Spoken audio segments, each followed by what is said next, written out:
En l'an 2000, vous aurez donc à domicile le journal télévisé, en couleur et sans doute en relief.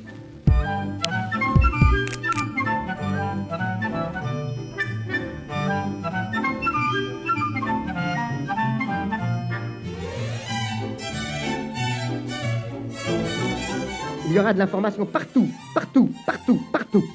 Nul n'aura le droit d'ignorer quoi que ce soit. Il y aura des haut-parleurs dans la rue, dans le métro catapulté et sans doute aussi dans les trains électriques, les avions et les hélicoptères pour les nouvelles radiodiffusées. Il y aura des appareils de télévision dans tous les bistrots, car il y aura encore et toujours des bistrots en France, tout au moins.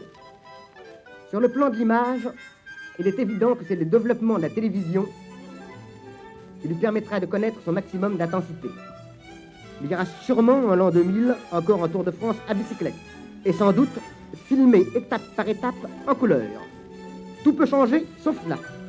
Et nos petits-fils le verront se dérouler sous leurs yeux sans arrêt et sans qu'ils aient à se déranger. Le journal radiophonique connaîtra lui aussi son plein épanouissement. Et je pense qu'il y aura au moins une chaîne alors consacrée complètement au radiojournal. On pourra y entendre toutes les 5 minutes le résumé des informations principales de la journée et dans le reste du temps, des commentaires, des radio-reportages, des rubriques, etc. D'ores et déjà, le système de transmission du journal à domicile par facsimilé a fait ses preuves. Il s'agit d'un procédé de transmission d'images à distance qui permet de reproduire, sous un format réduit, le journal sur une bande de papier blanc préalablement disposée à cet effet à l'intérieur d'un appareil que chacun pourra posséder chez soi.